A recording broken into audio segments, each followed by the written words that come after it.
Right, 𝗍𝗏𝗿.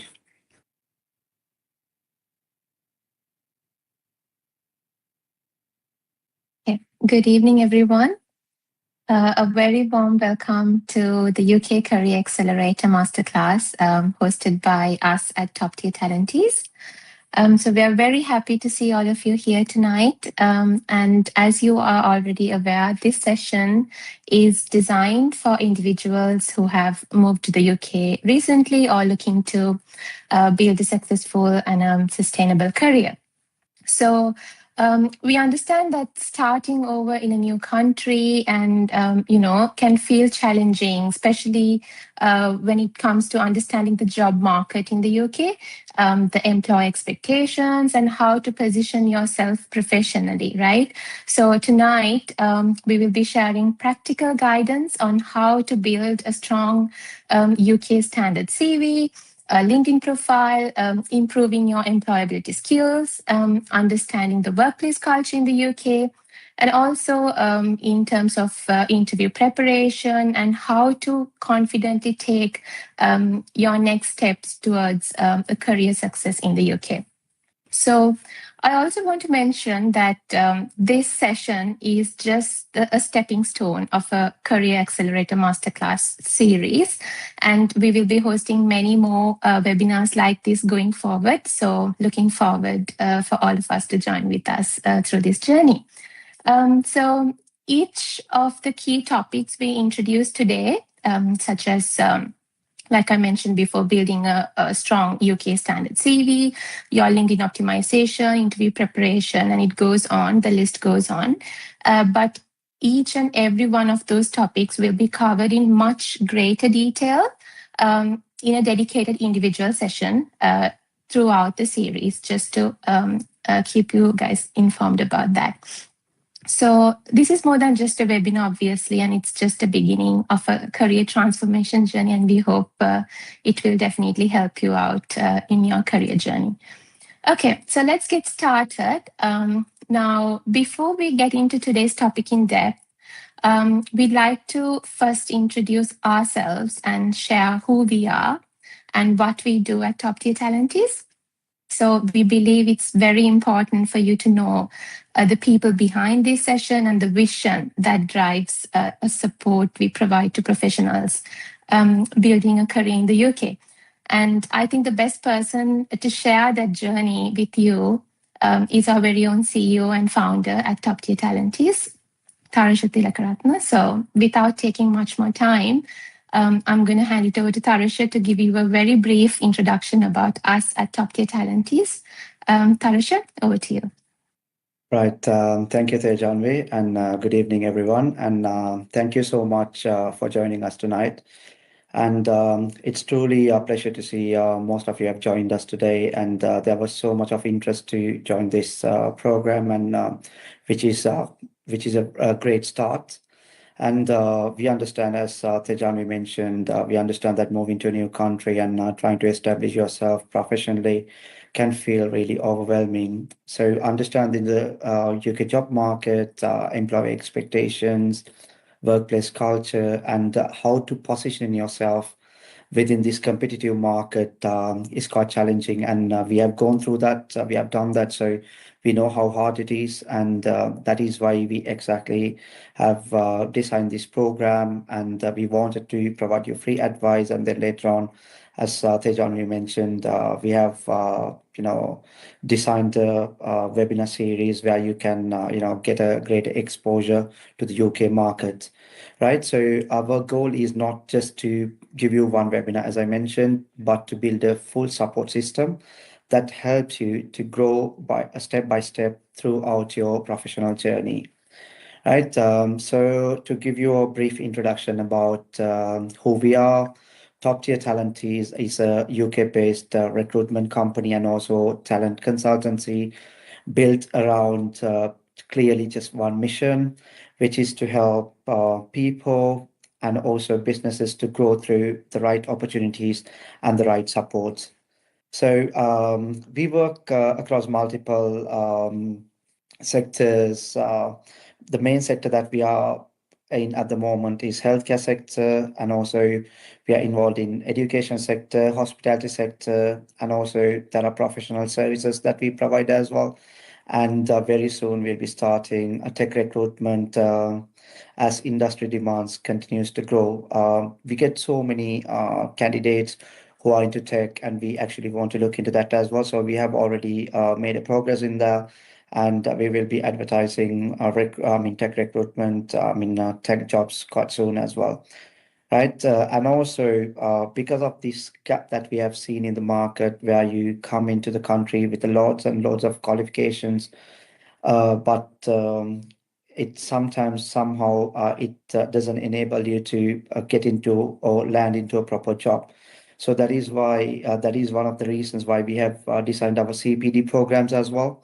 So we run our CPD programs across healthcare sector, accounting, and also human resource management as well, right? And also we have another program called Professional Edge Program, which helps you to get career coaching sessions, CV building, LinkedIn optimization, interview preparations, mock interviews, and also helping candidates to become job ready in the UK market.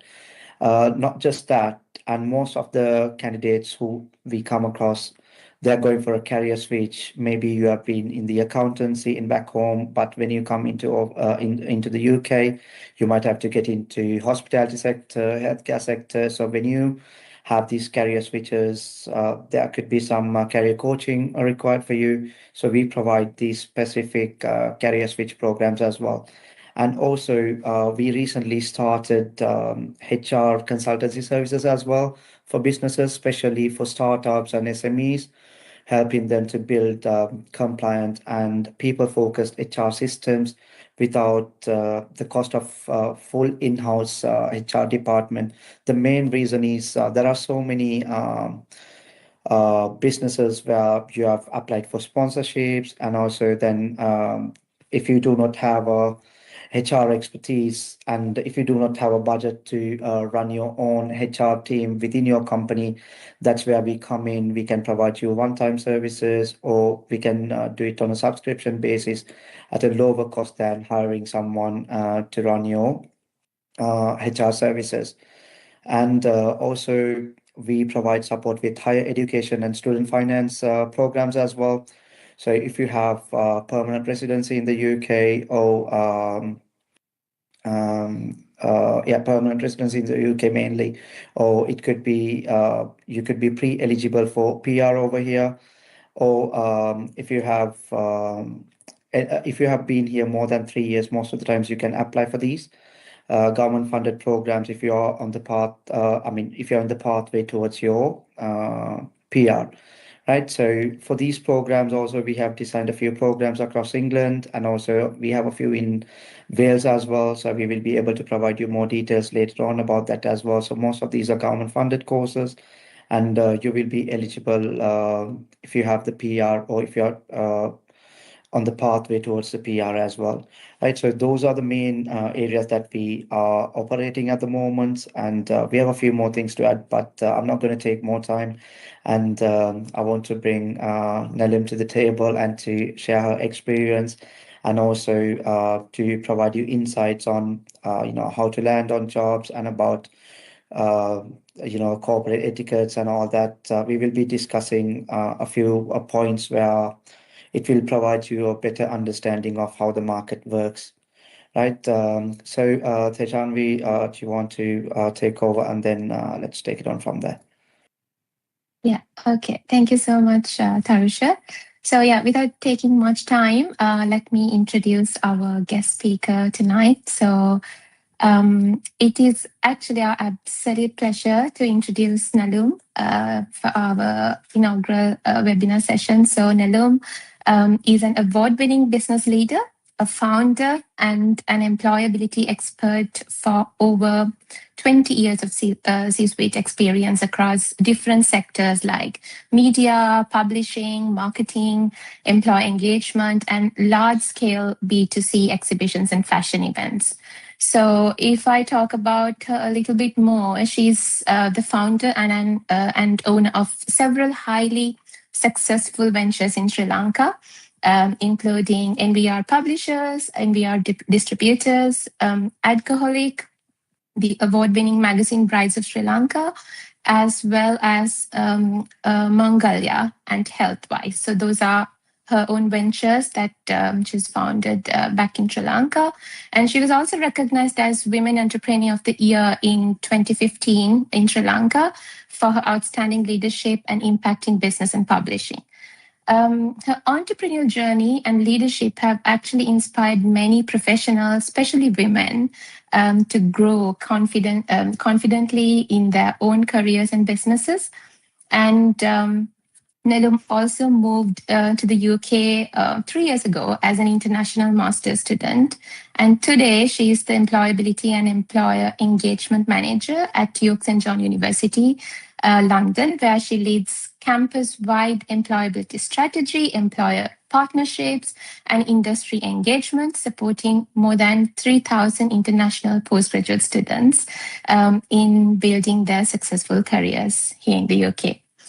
And her work is all about helping people bridge the gap between education and employment, supporting professionals to build their confidence, personal branding, and all of that. And in a very short time in the UK, she was also nominated for Employability Professional of the Year at the ACAS Awards for Excellence, and also awarded Inactus University Advisor of the Year.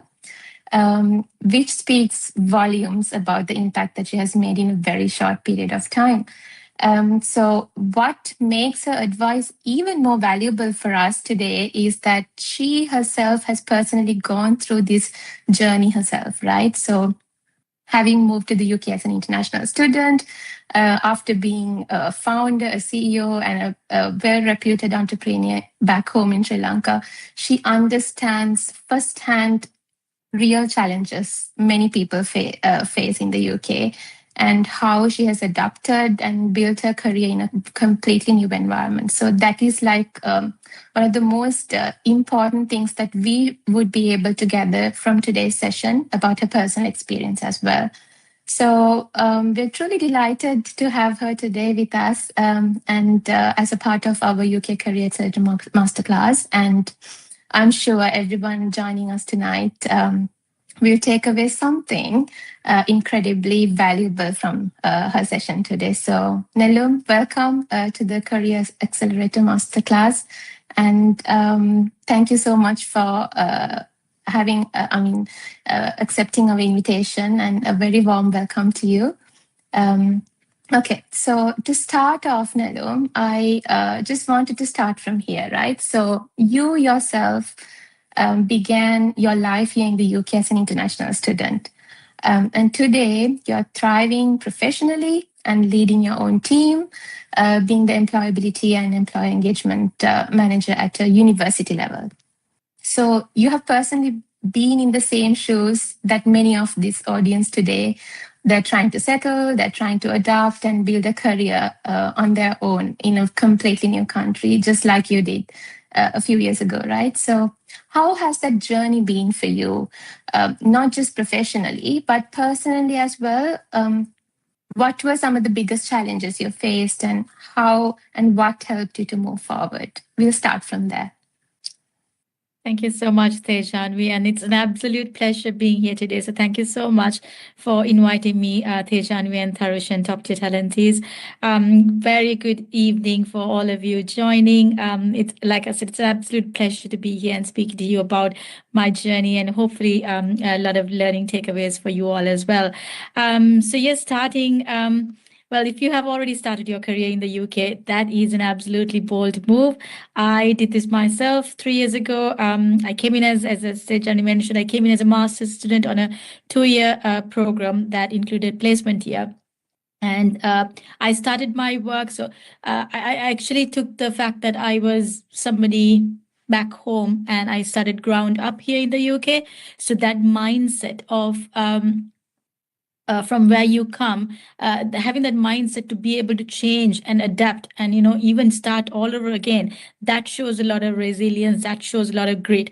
And I started my work here in the UK as a 𝗂𝗍𝗂𝗂𝗂 student ambassador at York St John's University, London campus. And then I also secured my placement role at the university as a student opportunities officer, and then in the careers department. And I also moved to the enterprise and innovations team as a business development officer. And by the end of my placement, I also transitioned to the employer engagement manager role. So therefore, I know firsthand all the challenges, all the difficulties. I've faced many, and among the biggest challenges, I would say, would be that bit about navigating the cultural nuances. And I think this is the case for many of us who come from other countries to the UK, is understanding how things work here, because they don't work the same way as they do back home. So as soon as you navigate these little cultural nuances and also start building your network, it is not really a challenge. It's just a matter of taking that effort to do all those little things that help you get to places.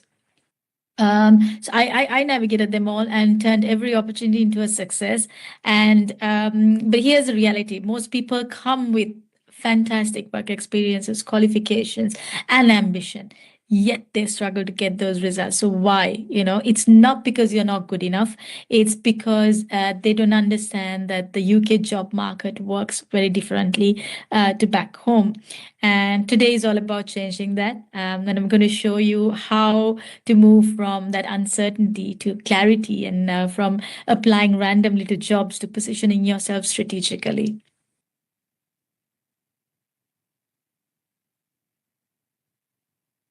Hope that answered your question, 𝗍𝗏𝗖.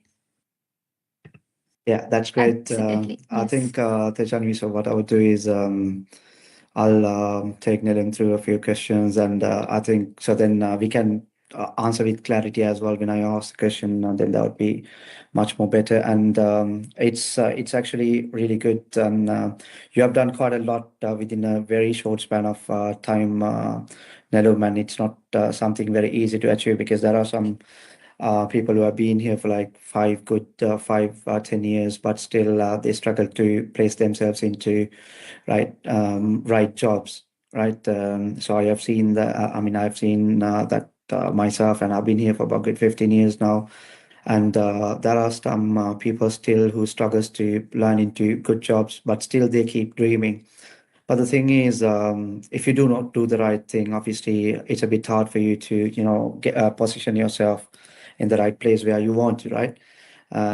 So when it comes to this struggle that we are talking about, Neelam, even to the UK in the past few years, mainly from 2020 to 2021, so many professionals migrated to the UK, mostly via student visas and some other work permits and all that. And still, and also I've seen they have strong qualifications and years of experience in Sri Lanka or any other countries. It could be in any of the Asian countries, African, or any other. But then again, they still struggle to secure an interview or job offers.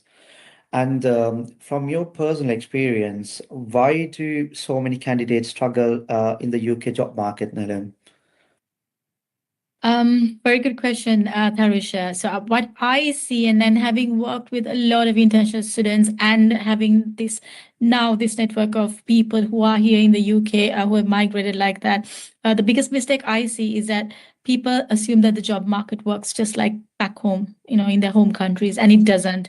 And people who are experienced, who've got that sort of grounding, standing in their careers, don't want to change. They don't want to think that way. You're stubborn in thinking that, oh no, this has worked for me so far. Why is it not working here? And you get into that a space where you're feeling really frustrated about how you're not securing an interview, how you're applying so much. Employers here are not just hiring skills, so they are hiring a fit, a communication, the confidence, all of that comes with your personality.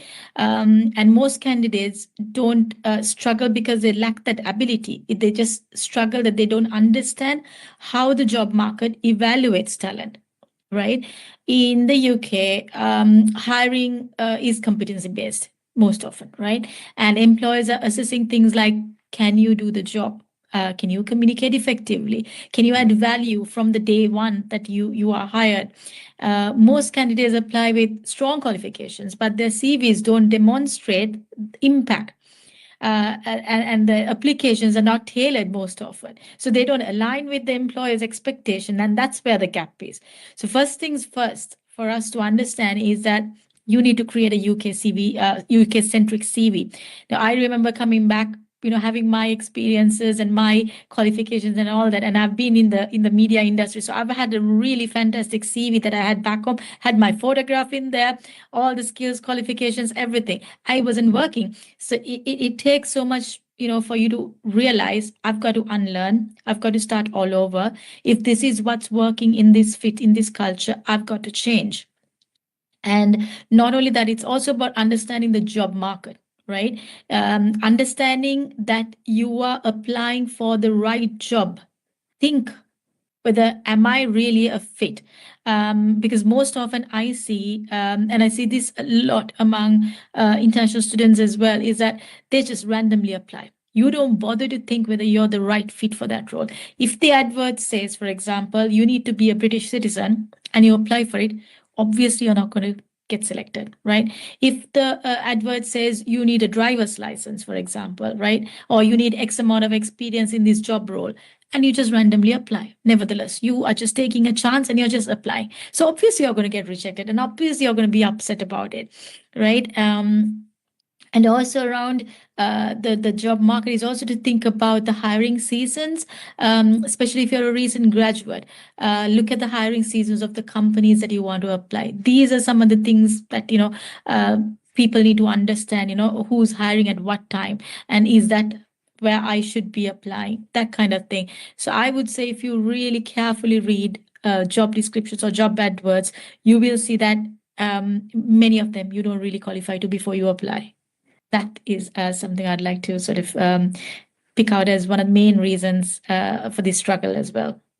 Yeah, that's right. And also there are a few more points that we can add as well. We can definitely cover those at the end, because when it comes to CVs, also sometimes they keep on applying with the same CV, and they do not change that according to the job description. So then that gets rejected. With 8 years, because most of the times it's not a human. Most of the times that you can find on the other end, isn't it? So that also definitely we can discuss about that a bit later as well. No.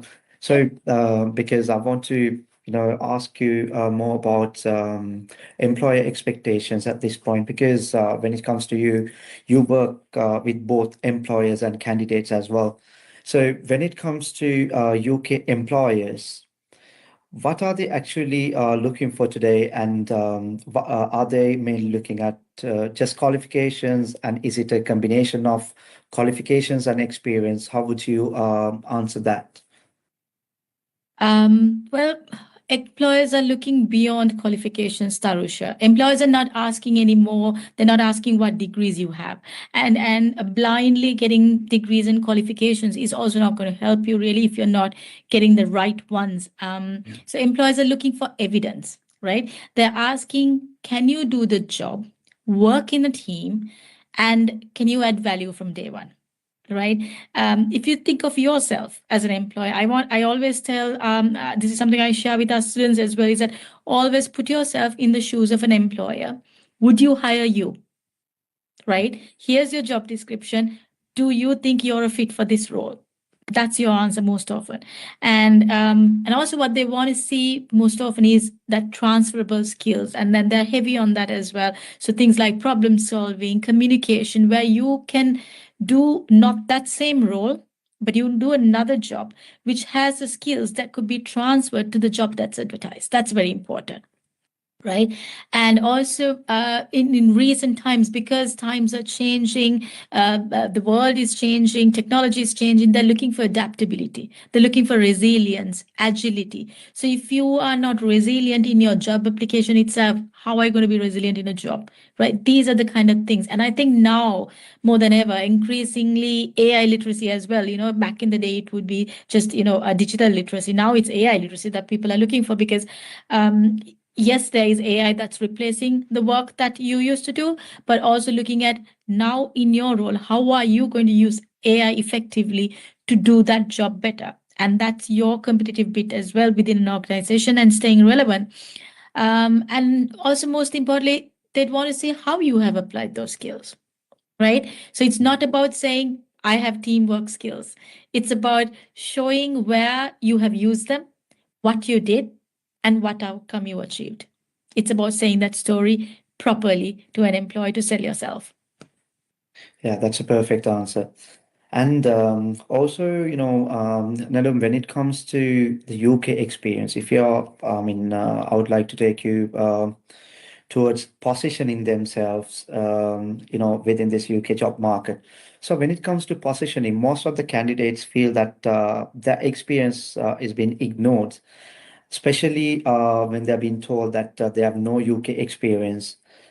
Is that a real issue that they do not have UK experience, or is it more about how they position themselves professionally? Because we get plenty of candidates who have applied for plenty of jobs, and they say, look, we have done this in back home, but we feel like we have not been given a chance.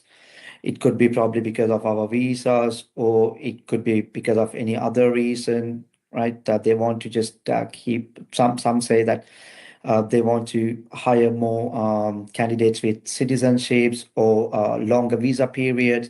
They come to us with different excuses, you could say sometimes, or different reasons, right? So how would you see that? I mean, how could you just tackle that question? To a certain extent, yes, Tarusha. So the industry has changed so much, and with the visa regulations and things that are happening in the country at the moment, there is a tendency for employers to obviously look at home talent than international talent, because of the added responsibilities they would have in hiring them. But it also really helps having any UK work experience, and this is where I tell our students to sort of explore in getting that any UK work experience, because sometimes you might see that somebody who doesn't have that same experience in that particular role, but have done something else, but they're a UK citizen, and they get that job, whereas you've got like 10 years of experience doing that role, but you don't get it, right? And it's not that employers are not rejecting international, that they're rejecting international experience, right? They're struggling to understand how it translates into their context. So it's all about positioning, right? So if your experience is not clearly articulated in a way that aligns with the role, it becomes invisible. So the issue is not the experience, it's how it's communicated. So having said that, UK experience definitely helps. So think of it this way, right? If I came to you, say I am not from Sri Lanka, say you are from Sri Lanka, Tarusha, right? And I am from, let's say, India, right? And you are hiring. If I told you I've had several experience in India doing this particular role that you're hiring for, would you immediately trust that I can do the role in your context, right? Think where the employers had. That's what I always tell people, and so maybe probably not straight away, right? Because I'm saying that I've done it somewhere else where you can't double check and verify, right? So from an employer's perspective, they are right there, right? However, if my CV clearly reflects the language of the role, the expectations, the way the job is done in your market, that's when that shift happens, right? So you start to think, they understand the role. They've done this in that same way that we, do, or that aligns with the way in how we work, and that's where trust is built, right? So it's not a negation of your experience. It's just that translation with how you position yourself to say, I can do this job. Yeah, If that helps.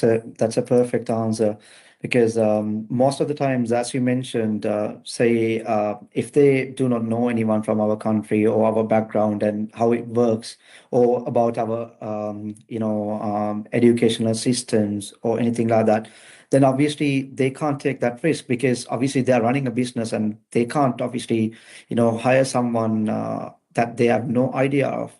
If they have obviously, say, if they have had a few Indian, workers working there, or Sri Lankan workers working there, then they would have a bit of an understanding of, okay, how it works and what sort of qualifications that they gain from there.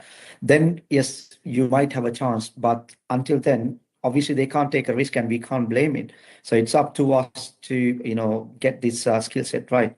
So thanks a lot, Nelum. And Tejavi, over to you. I think you have a few questions to ask as well. Yes, definitely. So now that takes us to positioning through different channels, right, Nelum? So the first impression I'd say is your CV. That's the first impression any employer or any HR person or any recruiter would get from to understand the candidate.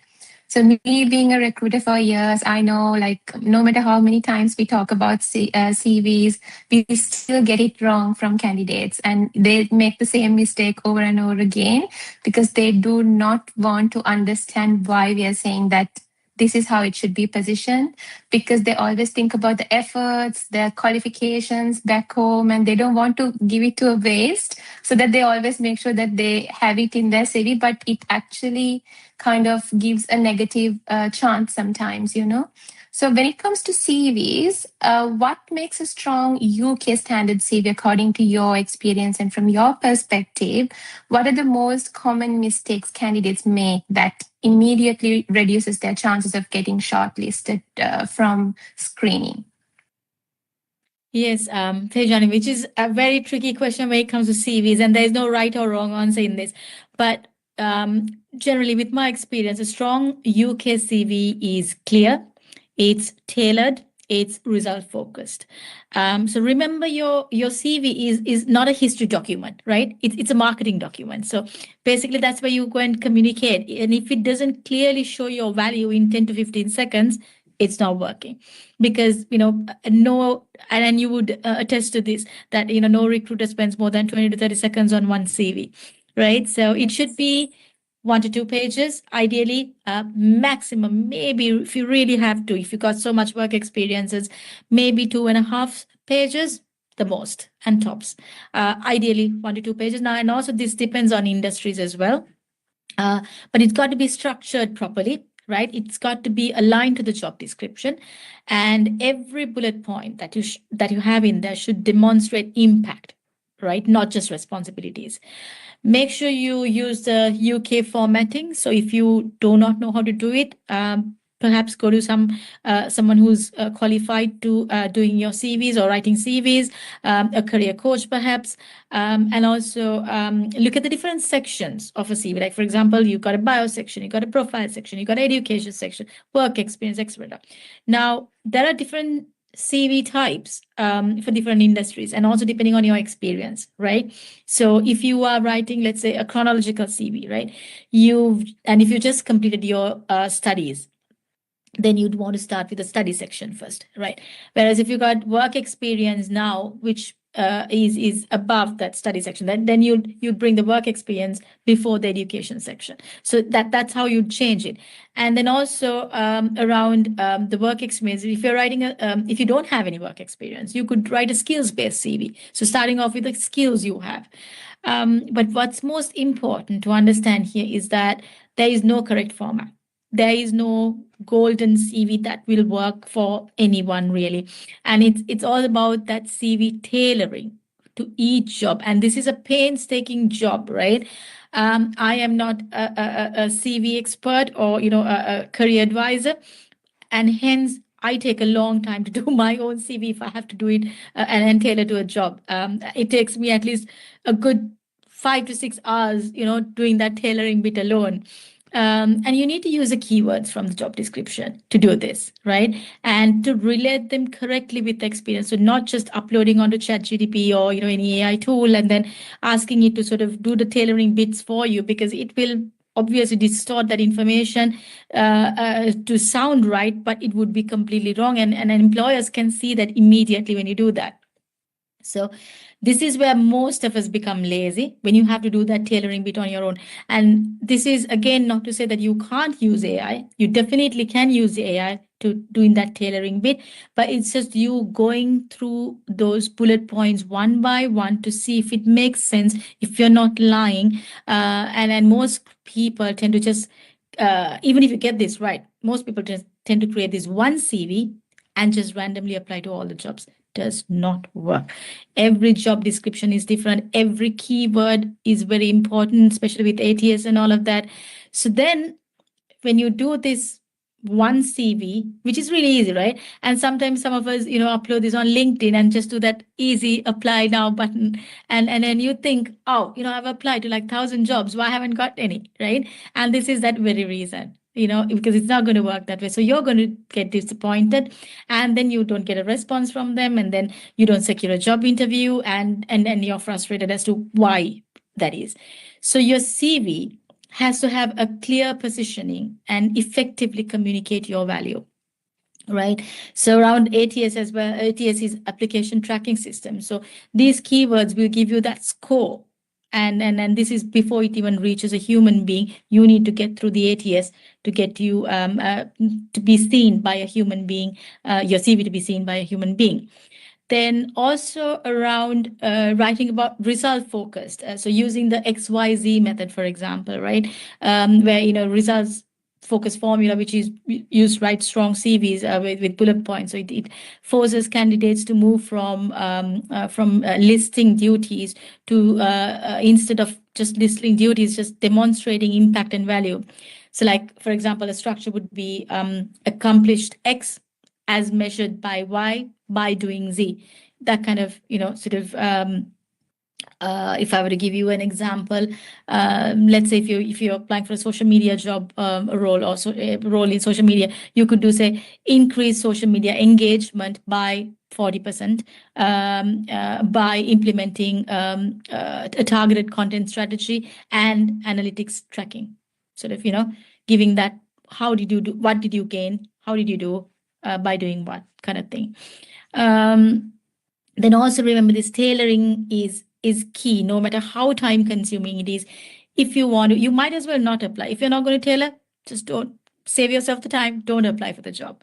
But if you are really keen on applying to that job, make sure you go through and tailor using those keywords properly. And this is the biggest mistake candidates make, is that sending the same CV to multiple roles that immediately reduces your chances of getting selected or for an interview even. Yeah, and I think I want to add one more into that because of my experience with CV writing, because we run this professional edge program, right? So we get a lot of candidates trying to get their CVs right, their cover letters right, and their LinkedIn optimization. So most of the time when I do the initial consultation call, what they say is, okay, so don't add this job because I have worked in a warehouse, I have worked at McDonald's, like I don't want to add that into my CV. And then I'm like, no, you have to. That's where you show your exposure, right? Into the UK transferable skills come in. Exactly. So I always tell them it's okay. Like, it doesn't have to be your own sector, your own professional experience. We can have it as other experiences or a different section. Like you rightly said, we don't have a golden or a perfect template for a CV. Like if you have certain irrelevant experience, but if you can still show your transferable skills, it has to be in your CV. So I always convince them to say, like, it's okay, you have worked in a warehouse, that's fine, but you know how health and safety work in the UK, you know how fire safety work in the UK. That's exactly what the employers are looking for, right? So those are like the mistakes. I just wanted to add on to what you said, because those are like very common mistakes we see when candidates come for our professional edge program. And then obviously I've seen a lot of success stories as well after they got their CVs right. So that is something that I wanted to highlight. Yeah. So moving on, the next thing is LinkedIn, right? That is where you can actually showcase your personal brand as a professional. And UK employability market, especially recruiters, they're using LinkedIn Recruiter for so many opportunities right now, so many vacancies in different sectors, not only the corporate sector these days, even in other sectors, right? So LinkedIn and personal branding are becoming increasingly important. And how can professionals build a strong personal brand and using LinkedIn effectively for better opportunities? According to your experience, I know you've done a lot of LinkedIn masterclasses for students at universities. So I just wanted to hear from your side of the story on that. Yes, it is essential. It's crucial. And the thing is, 𝗐𝗍𝗻𝗿, your LinkedIn profile is your digital first impression, right? For many of us coming from other countries, LinkedIn is often seen as a nice to have, not necessarily a platform to secure jobs, right? And I had the same mindset when I first arrived in the UK. I remember my LinkedIn was not even updated for like, I don't know, many years. And then it was just like, a few things here and there that I had. But once I understood how actively it's used by employers here, I completely revamped my profile. And even now, it's still a work in progress because you keep refining as you go along, because your profile should evolve as you grow as well. So it's not like, okay, I've already, sort of revamped my revitalized my LinkedIn profile, but it's just working at it continuously, because that's just how it's about understanding how jobs and how the UK job market works. So LinkedIn is part of that. You got to understand that. So I have sometimes students or colleagues say, oh no, it's too much work. I'm doing my CV, I'm tailoring my CV, and then I've got to now update my LinkedIn as well. That's where people see you, right? Otherwise, you are where you are. How would people find you? How would a recruiter find you? And for those of you who have actually used LinkedIn effectively and had those bio sections and everything properly filled out, you would see sometimes you randomly get messages from recruiters saying, we're hiring for this particular role. You seem like a good fit. How do you think they found you? Right? So think about this. So that's where it's very important to make sure your LinkedIn is foolproof and is ready and ready for employers to see you. And then that's where your personal branding says a lot. So it goes around, having the right profile picture, having the right bio in there, telling people a story of who you are. Right. And also your headline should sort of communicate value, right? Remember, employers will always search your name. Okay. And I'm guilty of this myself. Every time I go for a meeting or before I go for a meeting, I actually look at those people, look up the person I'm going to meet on LinkedIn. And that is exactly why you should reinforce your CV as well. And then have that aligned, that whatever you're saying in your CV should reflect on your LinkedIn, right? Your profile should tell a story with impact, and your activity should show the engagement.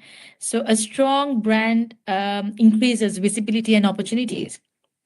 I would say, think of it this way, right? If someone searches your name today, what do they see? Right? That's your brand. Okay, so employers are not just hiring your CV, they're hiring your presence as well. Yes, that is absolutely true. And we always see that firsthand, right? In hiring, most of the time, we always say to students and candidates that LinkedIn is very important because they don't seem to align their CV to the LinkedIn profile, and it's completely sometimes different from the CV. So what we normally do is when we go through the CV, we just quickly go to LinkedIn and see what they have done further, right? And then if it doesn't align, and I mean, your brand is out there. So that's where you get rejected firsthand. So yeah, that's true. So my next question, Nalum, is about employability and the skills that matter, right? So when we talk about employability, there are skills that truly matter most to the employers today. And it's not the paper qualification about your master's or about whatever the research papers you have published or whatever, right? Other than that, there are so many other practical skills that employers are looking for, which people tend to ignore a lot. because they're too focused on their qualifications and their exams and their assignments and all that. So according to your experience, what are those skills that employers are looking for when it comes to building employability? I would say, Tejasvi, that the key skills haven't changed dramatically. It's just that the expectations have changed, right? So skills are what gets you shortlisted, but it's how you evidence them that gets you hired, if that makes sense. Like things like problem solving, agility, adaptability, communication. These are critical, right? But now and now AI, AI literacy and digital capabilities are becoming essential. What matters most is not just having a set of skills, but demonstrating them consistently through your work experience, right? So don't just, I would say, don't just list skills in isolation, right? Instead, embed them into your experience by showing how you have applied them, right? So if you've got great communication skills, what have you achieved by that? Where have you used it? Have you used it in a real situation, and what's the impact you achieved? That's what gets you hired. Start with the job description, right? Identify the key skills that the employer is asking for, right? If you don't have them, build them or strengthen them. Do the CPD programs that the top tier talent have for you, or just look at where you can get those skills, right? And then either whether it's through targeted courses or certifications or practical experiences, that whatever that takes you to get those skills. I always say, if you want to be in your career, if you want to be someone, it's a good idea to look at somebody who you want to be on LinkedIn. So, for example, if you want to, let's say you want to be a data analyst, right? Look at some data analysts who are out there. Look at their skills. Look at what they have as skills. And then look at what don't I have, so you can see that gap analysis in skills, right? And in your CV, reflect these skills through the bullet points that demonstrate action and results, and not just as responsibilities, because behavior is what gets you hired. Yes, yeah, thank you for that. And I think Tharusha has a few more questions about communication and all that. Tharusha, do you want to take us through that? Yeah, actually, when we were talking about key skills, communication and professionalism, that plays a major role. And definitely it makes a huge difference, right? So how important are professional communication skills, then email etiquettes and workplace behavior in influencing hiring decisions, Nelam? A huge, massive role, and very important is communication, because that's how we interact, right? We interact through communication, so you can be easily understood or misunderstood through that. So communication is one of the biggest differentiators, I would say. And a strong candidate who communicates poorly will lose to an average candidate who communicates very well. And sometimes I see this happening a lot, where people who have got the skills, know how to do the job, but they can't go and articulate how well they do the job. Whereas people who don't have the ability to do the job, performers, as I call them, will go and get the job only because they can communicate it better, right? And that's where that lack of communication skills come into play and put you at a disadvantage. And especially as international people from other countries who coming to the UK, I think that English not being your fluent language or your first language, we sometimes worry. We sometimes get this what do you call them, sort of you sort of fear, you get this sense of anxiousness. You get this sort of, you become you even if you can communicate very well, you sort of get excited and sort of worried, nervous about the whole process of communicating. And it's just not about speaking, right? It's about the articulation bit. It's also active listening. And then answering precisely. So when someone asks you a question, whether it's through email or at an interview, listen carefully to the question, right? Understand what is actually being asked and respond directly, right? Avoid going in circles. This sometimes happens when, especially at interviews, I've noticed that people prepare for the interview with a set of questions that they think they're going to be asking, and you go to the interview and you prepared so well for those questions you prepared for, but the interviewer asks you different questions, and then you get stuck. So you still answer from what you prepared, and that's not what they asked you, right? So I would say just avoid going in circles, structure your answer clearly, listen carefully, stay on point, and communicate your message with confidence and clarity, right? And then when coming to email etiquette, professional communication starts with how you write, right? Remember, this is the first bit of communication you do with an employer here in the UK, because usually they don't just have the interview right away for you. They'll email you and invite you to an interview. They'll email and let you know that you've been shortlisted. So they will always, how you reply, they will always read between the lines, right? And I could say this very with a recent experience as well, of sending somebody saying that they've been shortlisted, and their reply was, "Great, thank you." Right? So what are we reading as an employer then? Oh, you don't care. Is this your response? Is this how they will? So you're reading in between, and that's human nature, where you sort of read in between lines and sort of have your own idea of who this person is going to be before they could even come to an interview and meet you, right? So you got to be very careful. So use clear subject lines in email communication. I would say use clear subject lines, polite greetings, and get to the point quickly, right? Emails should be concise, structured, and easy to read, very simply. And also avoid using casual language. And I see this a lot with students who would use very casual language in writing, right? So just check for grammar. There's AI to help you now, right? So a lot of this work can easily go to AI and say, use AI and say, I am replying to my employer and my potential employer who's emailed me this. How do I best reply to this? This is what I want to say to them. Use AI for things like that so that you avoid that little bit. Then go through and see, am I bringing myself in? Humanize it after that. And then bring yourself and then check for grammar, spellings, all of these things which you can do with AI anyways. And always close professionally, right? Every email reflects your professionalism and attention to detail. So if you miss out anything, that's something as well that employers do pick. So if you just send them an email, and if you missed out some things, or if you have forgotten a full stop, comma, I mean, I don't think people will be that strict, but if the job requires you to be, for example, if you're applying for an editor role, right, they'd want you to be able to pay attention to detail. Then I would also like to add something on clarity. Is about making your message easy to understand. So avoid jargon, because most often, especially with tech people, tech jobs and things like that, you assume that the person who's hiring knows what you're talking about, right? Don't make that assumption. Always think that this person doesn't know what you're talking about. And so don't overcomplicate sentences and avoid any unnecessary detail, right?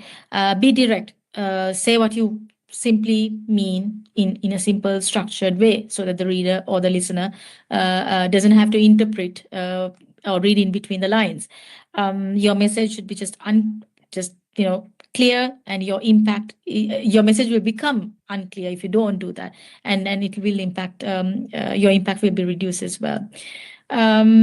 If I could also add a little bit about confidence here, is confidence is how you present your ideas and yourself. So you speak with purpose. Avoid filler words, and I know this is difficult. Even I struggle with filler words, but try and avoid as much as you can, and don't undermine your statement with phrases like "I think," "maybe," because that again shows that you're not confident enough, right? You're not ready. You're not sure. You think, not that you know, right? So confidence doesn't mean arrogance. Remember that. So it's not, it means being just clear, prepared, and assured in what you're saying. Then also the tone of your message and how that comes across is very important. So the same message, there's saying, you can read it in 7 different ways. It's like that. So the same message can be received very differently depending on your tone. So keep it professional, respectful, appropriate to the situation, in written communication, especially be mindful of the tone. The tone can be easily misinterpreted. So aim for like neutral, polite, clear words. And remember, how you communicate is often judged as much as what you communicate. Yeah, that's a perfect answer. And when it comes to presenting themselves, as you mentioned, Nilum, I mean, as recruiters, we have come across quite a lot of different personalities as well. And sometimes when we have just one role and when we have two good people for this one particular role, we'll be mainly looking at their personality and how they present themselves and about these good communication skills that they basically use, and also about the way that they communicate with us. And the other thing that I mostly see is when we move into this country, there's a way that we communicate, and also there's a set of discipline that we need to always follow, right? And most of the times, saying simple things like please, thank you, it makes a huge difference. Just after a message, or when you're sending out a message, using please, thank you at the end, it makes a huge difference. And also, I mean, I do plenty of mock interviews as well. When I do mock interviews, some of them, they do not smile at all, or some completely they look stressed, and some they don't really show that. I mean, I can tell that they have actually done the job, but they can't really reflect it in their answers. So those kind of things, it really makes a huge difference. And as you mentioned, before even they get the job, sometimes they're overconfident, and they say, look, I don't want a mock interview. I've done this, and I'm currently doing the same job as well, and I have no time to allocate for this. You don't worry about me. You just get me a mock interview, and then I'll pass. So how can, as you mentioned about, being in two countries and, trusting an employee, it's just a similar scenario, isn't it? Because obviously you can't rely on them without knowing who they are. You have literally applied for a job and we don't know who you are. You are saying you have done your job. Maybe you can, I mean, you trust yourself and you have that confidence, and actually you could be a really good person who could, actually win the job. But then again, how do we know? How do we know your personality or what you can do? So sometimes this is what most of the candidates do not understand.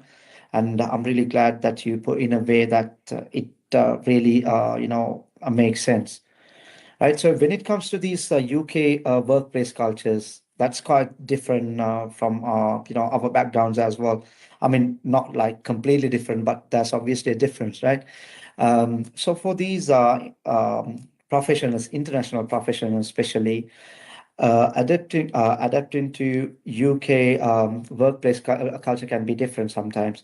So, what should people understand about workplace expectations, and then I would say professional etiquette and the corporate culture in the UK? So, what sort of things do they have to take to their head when they are, trying to get a job and try to blend in with this UK workplace culture? Yes, so that cultural nuances bit again, and then this doesn't just translate just only around UK work culture, but also understanding the organization culture as well, because you could think that UK alone has its own culture, and then we got to be respectful of that and understand how things work. For example, when somebody says how are you doing? They're not really expecting you to like really go on to say, oh, I have been like this and all of that. It's just a courtesy question, right? So you're not expected to really elaborate and answer. But it's understanding those little things around the cultural nuances bit. Like, for example, if you're working in an organization and you'd use a coffee break sort of to informally chat things. There's these little things you've got to learn and pick as you go along. And you could do a million mistakes, and that's absolutely fine as long as you're learning from those mistakes. Because not everyone expects, and that way the UK is very nice. There's allowances for you to grow and make mistakes and learn from those mistakes, which I find is very beautiful compared to how strict our cultures can be. And I know this from Sri Lanka. Like, when you are in a board meeting, for example, one mistake and you're judged upon, right? Whereas here, everybody is very nice. Everyone's very supportive of you to understand and make that change. But overall, I would say you're expected to take ownership, right? And I think that's something that translates across all industries in the UK. People want you to take ownership of what you do. So even if you make a mistake, take ownership of it, right? Even if you're nervous at an interview and if you lose your train of thoughts, and this happens, this just absolutely happens, and it happens to them as well. So it always remember that the other person you're dealing with is another human being, right? So they've been through these experiences, they know, and it's just saying, I'm sorry, I just lost my train of thoughts there. Give me a second to gather my thoughts and take it up. And that's how you recover. Also says a lot about you as a person, right?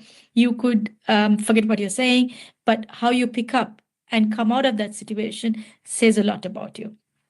And also, I think around the culture bits is being proactive is very much expected. Collaborating effectively is very much important, and also understanding that organization culture, as you said, is very, very much key. Waiting to be told what to do is sometimes not seen as a strength. It's seen as sort of a gap. Then also employers value initiative and accountability, having a proactive mindset, taking ownership, as I said, then also respecting the structure of the organization. So you can't go in there and say, like, this is not how I'm used to working back home in my country, this is how I work. No, respect that structure. That structure is there. That structure has been there for a reason. So it's just how fast you understand the structure that it will help you navigate that structure, right?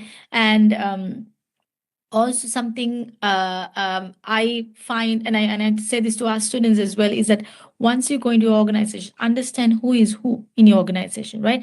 Because this will help you identify allies, people who can help you, support you, people who can help you grow as well, right? So understanding that within that organization culture and the UK cultural nuances is essential to anyone who comes from another country to the UK to work. Right, yes. That's really good. And Nelum, I want to talk about converting these applications into interviews as well. Before that, let's go for a quick break for about 1 minute or 2 minutes, and then we'll be back. Yeah, until that, we'll just play some an advertisement of our other services as well, right? Okay, we'll be back soon. Introducing our HR services. Running a business is hard. HR shouldn't be. We provide flexible, sector-specific HR support tailored to your business needs. From recruitment and compliance to employee relations, performance management, and HR advisory, we provide complete HR support. Whether you need a one-time HR setup or an ongoing HR partner, we've got you covered. Book your free consultation today and let us help your business grow with confidence. Applying for jobs but hearing nothing back? Your CV may not even reach recruiters. Fix it with our Professional Edge program. It's not just a CV. We make it UK standard, optimize your LinkedIn, and help you get noticed. Stand out, get noticed, get hired. Start your career transformation now. Scan the QR and join our PEP program. Ready to upgrade your career? At the Talentees Academy, we deliver practical, real-world UK training and exposure. From health and social care to HR, all our courses are CPD certified. We also offer a range of accounting courses with flexible durations. Scan the QR to get registered. Introducing our HR services. Running a business is hard.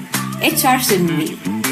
We provide flexible, sector-specific HR support tailored to your business needs. From recruitment and compliance to employee relations, performance management, and HR advisory, we provide complete HR support. Whether you need a one-time HR setup or an ongoing HR partner, we've got you covered.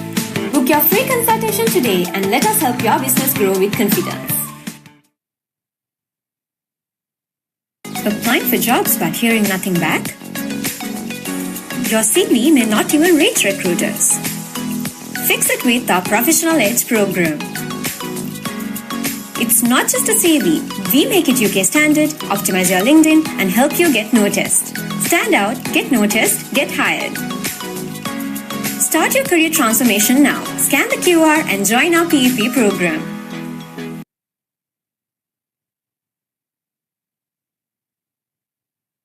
Right, we are back. So thanks everyone for waiting. So Nalu, converting job applications into interviews. As all of us know, many people apply for hundreds and hundreds of jobs without results. And so according to your understanding, what does a strong job application strategy actually looks like? And how can candidates improve their chances of converting these applications into interviews? Because obviously, there are so many disappointed candidates that we come across. And they obviously have given up, and some of them are like, no, I think I've had enough and I want to go back. Now it's enough, and I've applied for so many and no one wants to give me a chance. So how would you answer that question? Yes, I've been there so many times myself, Tarusha. So I do understand the frustrations. You feel like, I've applied for so many jobs, I'm not even getting a response. And the worst is, like you don't even get that email that says you are not shortlisted and that they're now going to go forward with your CV. And but the thing here is, if you're applying to 100 jobs with the same CV, you are absolutely wasting your time. Very simple, right? A strong strategy is about fewer targeted applications, right? I generally say to our students as well, if you have the weekend, for example, if you're already doing a part-time job and if you're studying, you've got only the weekend to apply, right? Instead of applying for 100 jobs, pick 5 jobs that you really want to apply, right? So over the weekend, if you got the weekend, think about tailoring for those 5 job applications. And again, like I said, think first, do I qualify for this job? If you don't bother with it, look for the next one, right? Then it's about that tailoring bit. So take time to tailor the CV properly, use the keywords, check with an ATS, with AI, whether you beat with the higher ATS score, then show impact, right? And use platforms strategically with filters and alerts. Right? There's plenty of them out there, from LinkedIn to all of that. So it's not about applying smart. It's about applying smarter, and also, like I said, tailoring CVs, and then remember that one size doesn't fit all. Approach is not going to work, right? One size fits all doesn't work.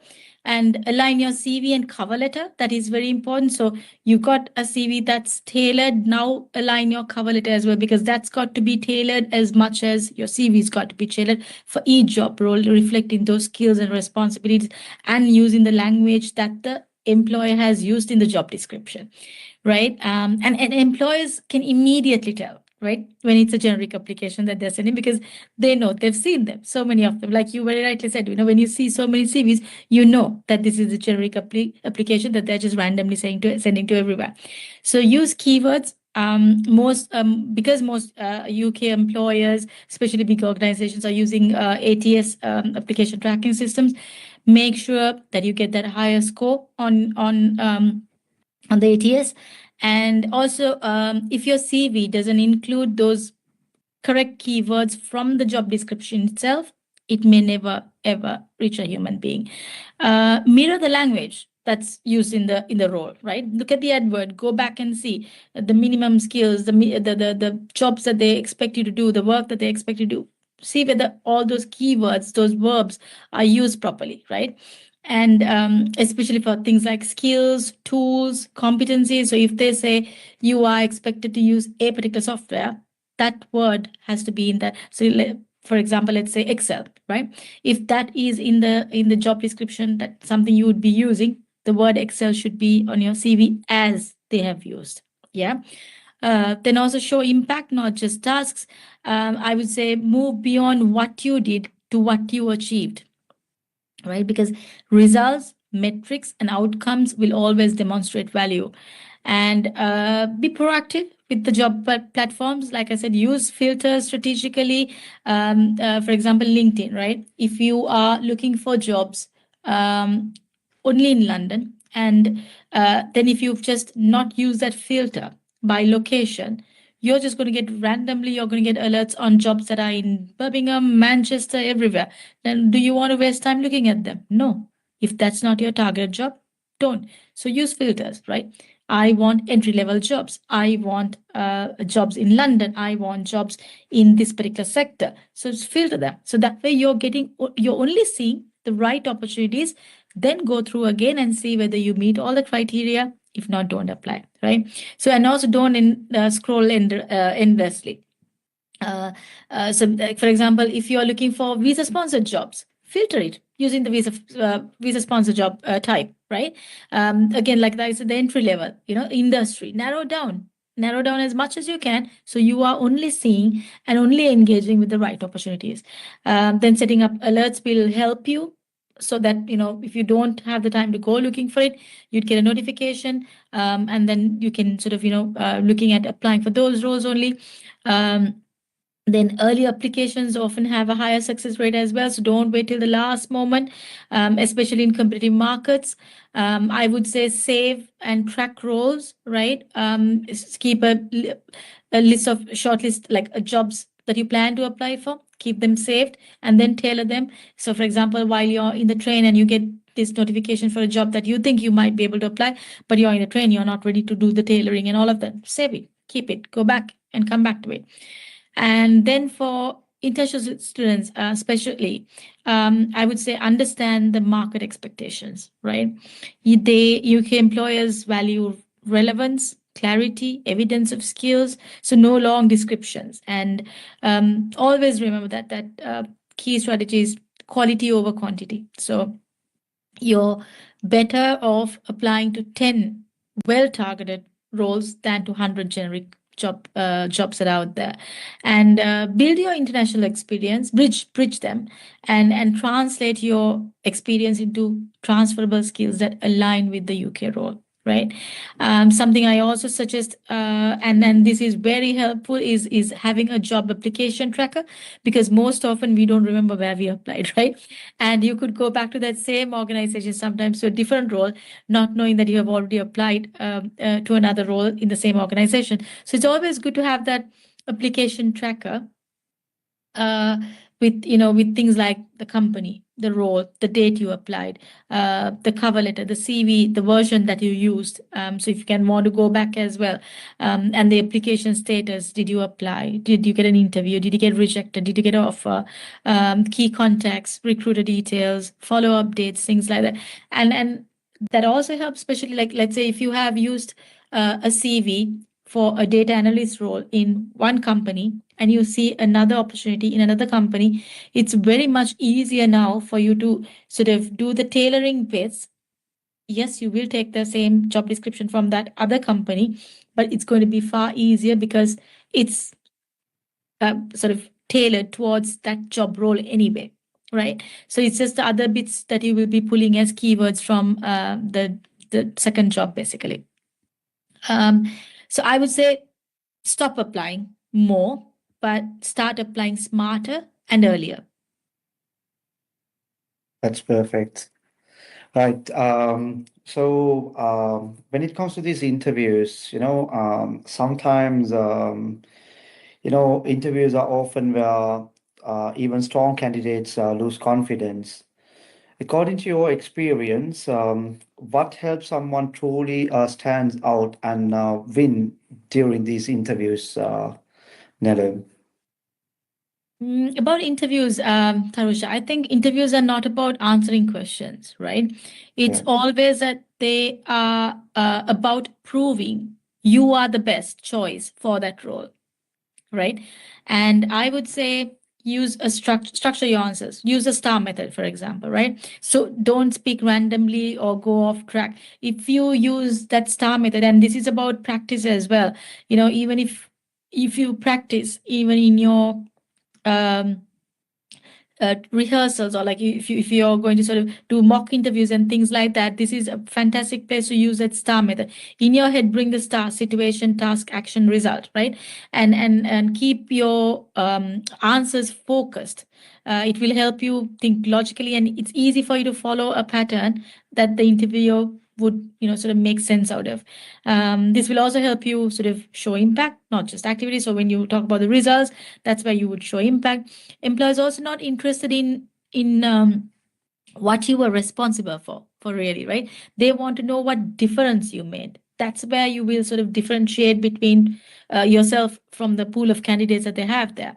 And always emphasize results, outcomes, what changed because of your actions, and then that confidence and clarity bit as well. So communicate with purpose, listen carefully to the question, take a moment if needed.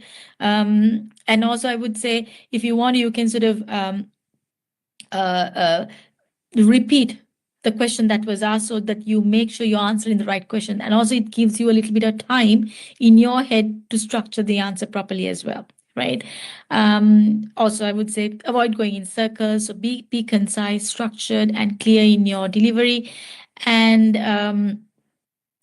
answer the question that's asked, not the one you prepared for. Like I said earlier, we always prepare in our head, and you are now ready to drive that home, as opposed to the question that's asked, which is different now, right? So many candidates lose marks because they give memorized answers, and that doesn't fully, you know, address the question that's been asked. Be specific, be relevant, use examples that match directly with the job role you're applying for, because generic answers can weaken your impact.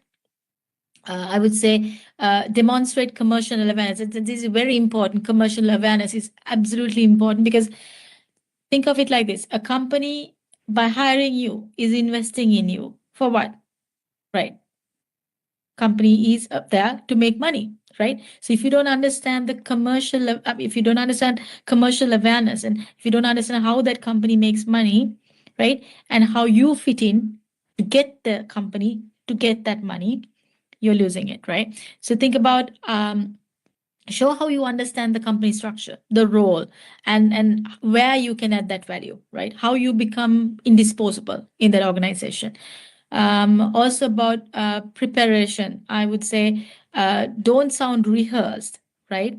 Always use practical examples and adapt them naturally, you know, during the interview. Just go with the flow with, you know, this is a bit where if you were listening intently, you'll know exactly where to bring in those answers as well.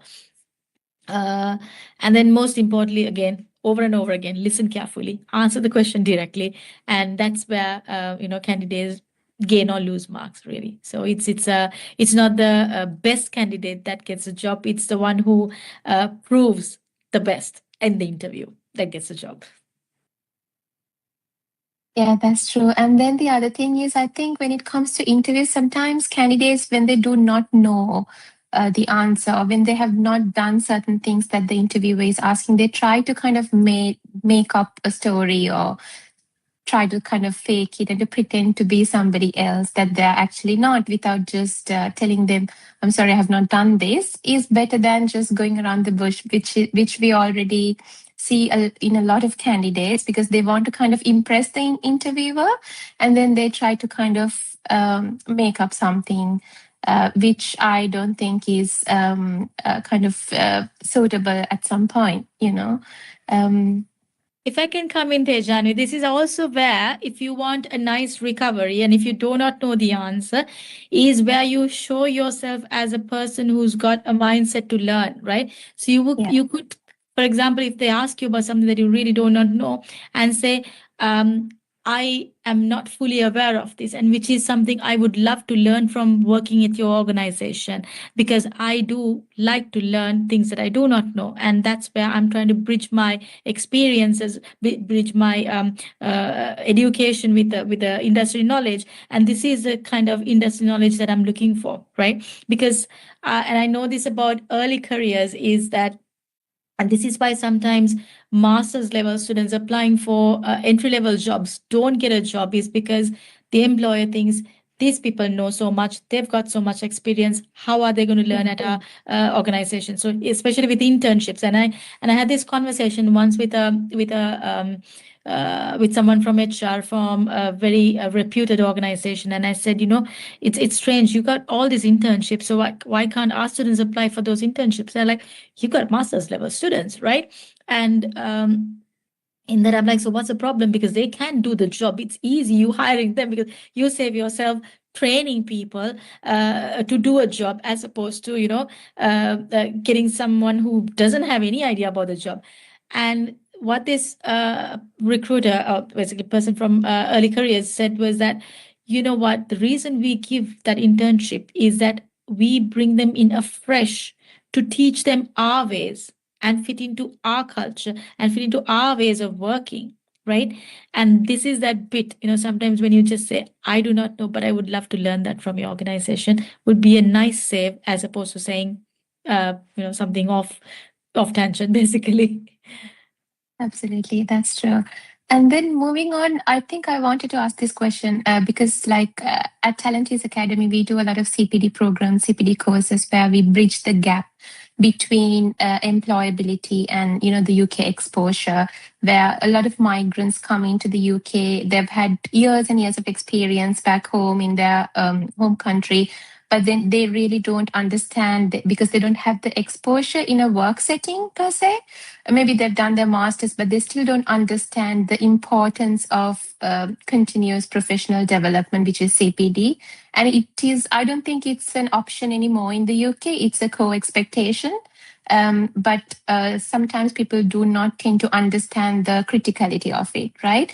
So we often hear about a lot of, CPD courses with sometimes employers come to us asking for candidates, specifically saying that we need candidates having these CPD trainings, having completed these CPD trainings. So sometimes we have really strong candidates who can talk good English, who are really good at their attitude, they have the personality, but they do not have the CPD trainings that they are supposed to have, right? So how important, from your understanding, is helping these candidates stay competitive in the job market, having CPD? Essential. CPD is essential. And like you rightly said, it's a co-expectation nowadays, because the thing is, the job market is evolving rapidly, right? Especially with AI, right? Staying relevant means continuously building skills through either certifications, courses, or practical experience is very important, especially with progression and promotions. That's where the growth comes from. So it's not from repetition, right? It's from learning, getting those certifications. And I know even at the university I work in, when I first came across all this CPD that's given for free, I was like, this is amazing, because companies are investing in you, right? That bit, just whether it's being a first aider, whether it's being a fire marshal, or any of these little things, goes a long way. And then when you're talking about promotions and things, you'd want to look at other things you'd need to develop yourself to get that particular promotion, right? To get that leverage, get that edge, basically. And also remember, your first role in the UK is not your final destination, is it now? Right? It's just your entry point. So, it's just thinking about, I am here now, but that's where I want to go. And to get there, what else do I need to add on to myself? If that explains. Absolutely, yes. And then there's another question I wanted to ask from you. Maybe you can answer this question with your personal experience as well. Sorry, 𝗖𝗿𝗏𝗲𝗏𝗏, just a second before we move on to the next question. I just want to remind everyone, if you have any questions that you may want to ask us, you could probably put that in the chat if you're watching via Facebook or YouTube just put that in the comment section. So before we finish our session, we may take a few questions as well. We might not be able to take all the questions, but we should be able to take a few questions from there. So if you have any questions, please do comment below, and then we should be able to take them in a short while. Okay, thank you. Over to you, Tejani. Sorry. It's okay. Yeah. So what I was going to ask you is that, especially when it comes to mature learners, career changers, right? Those who have moved into the country later in life due to their personal circumstances, maybe because of family commitments, having children and all that, they get into education or to early careers later in life, right? Or maybe they do have a career change once they move into a different country. So they start from the beginning. But sometimes from your experience, like working with so many professionals and students and all of that, what would you say to someone who feels like, oh no, it's too late now, like my time has gone and, like it's not easy to go back to studies or to go back to early careers again. So what would you have to say for those individuals who think in that way? I would say it's never too late to start all over again.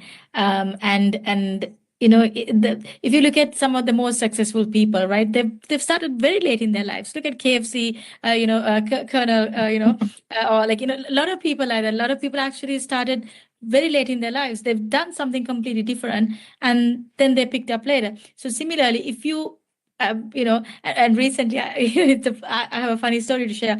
So recently, I came across an ad that they were hiring for MI6, right? And I shared this with my son. I'm like, you know what? I feel like I want to apply to this job, right? I think I will be a very good detective. And he goes like, really? At 47, you want to do this now? I'm like, why not? Right? It's just a mindset.